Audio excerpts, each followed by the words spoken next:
Hello tout le monde, j'espère que vous allez bien. Je suis ravie de vous retrouver dans cette vidéo pour parler de l'addiction et c'est juste après ceci.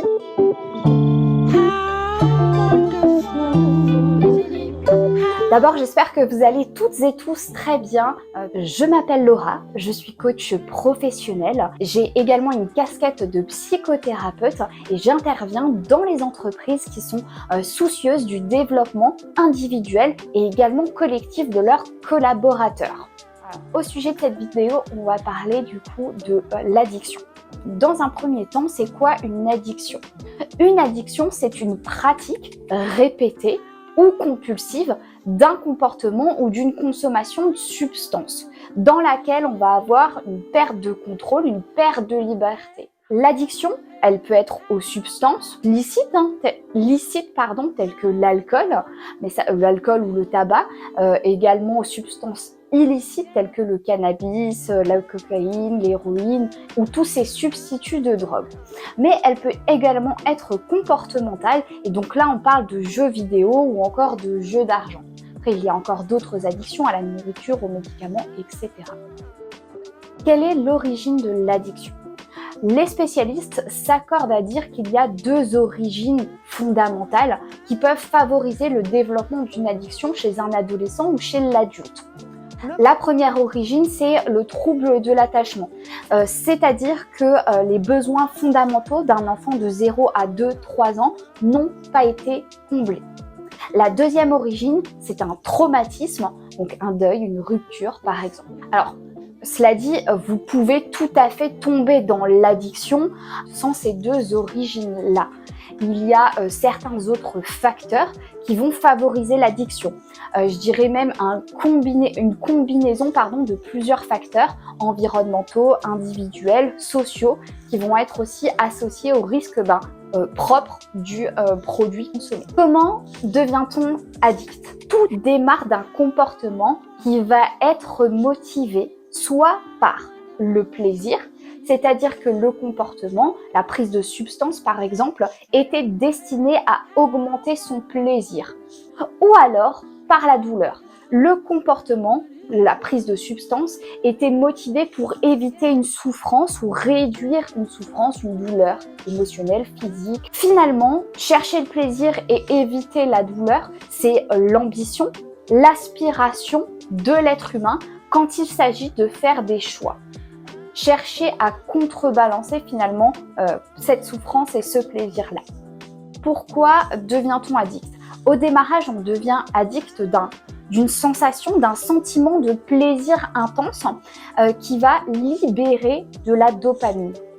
La dopamine, c'est une petite molécule qui s'appelle également la molécule du plaisir, qui est produite par certains de nos neurones. Et elle a pour effet d'activer le circuit de la récompense. Ce circuit, il recherche à être réactivé et c'est bien ça le piège. Dès lors que cette dopamine a été activée, alors elle recherche à être réactivée encore et encore. Donc concrètement, en contrepartie du plaisir libéré par la dopamine, la substance va demander au cerveau de continuer de consommer encore et encore. Comprendre son addiction pour entamer un changement. Comprendre son addiction, c'est dans un premier temps prendre un moment, prendre le temps de se questionner et démarrer par se questionner sur le plaisir. Quel plaisir me procure cette addiction? Quels sont les effets agréables?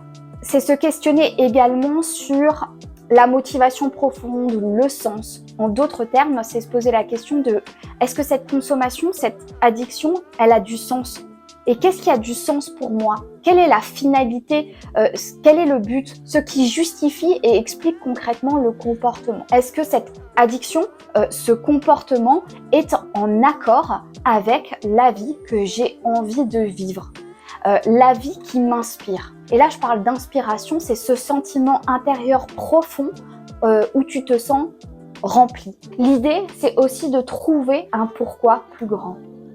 Ce que je veux dire par là, c'est de trouver une motivation plus importante, plus grande, qui vous ferait changer de comportement et d'arrêter finalement l'addiction, d'arrêter le comportement addictif. Pour cela, toujours dans cette phase de questionnement, interrogez-vous sur la souffrance.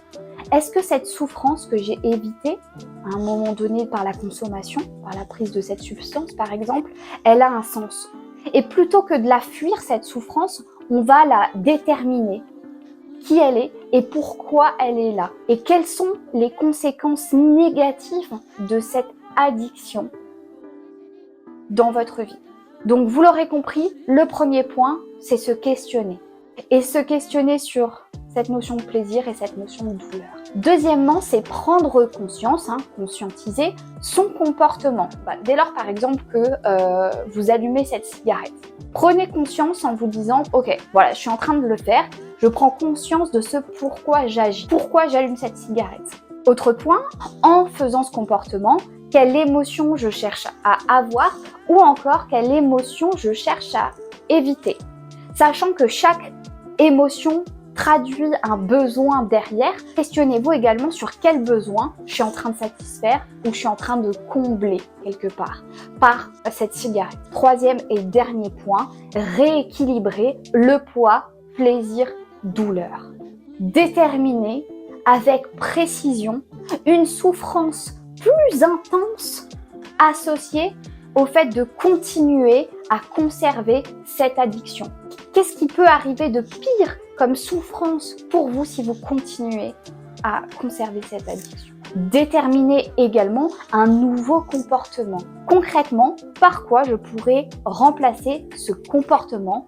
Par quoi d'autre de mieux pour mon corps, ma santé, qui pourrait me procurer encore plus de plaisir? Donc là, on va finalement se laisser le choix de changer. Surtout lorsque le manque commence à se faire ressentir, à ce moment-là, voilà, essayez de déterminer précisément un comportement qui pourrait vous faire switcher, une alternative. Par exemple, vous venez de vous fâcher avec une de vos collègues.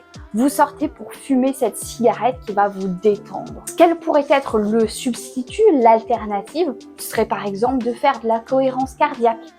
Enfin, pour certaines drogues ou alors pour certains types de facteurs, il est primordial d'être accompagné par un médecin, un thérapeute ou un autre professionnel du bien-être ou de la santé pour travailler en profondeur sur la racine, par exemple, du problème, quelle qu'elle soit, et vous en libérer, mais également pour faciliter une phase de sevrage qui peut être très difficile, voire dangereuse pour la santé, par exemple avec l'alcool. J'aimerais finir cette vidéo en vous disant que c'est à vous d'agir, que vous êtes capable d'agir.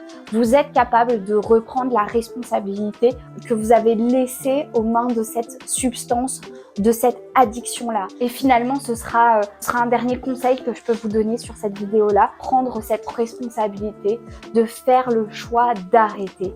Parce que finalement, tout démarre par là. D'aller de l'avant, de ne plus être dépendant, de ne plus être addict à ce comportement ou cette addiction. Je vous remercie de m'avoir écouté. Si cette vidéo vous a été utile, si cette vidéo peut être utile à d'autres personnes de votre entourage, de la famille, des amis, des collègues, je vous invite à la partager, à la liker. Moi, je vous dis à très bientôt pour une nouvelle vidéo.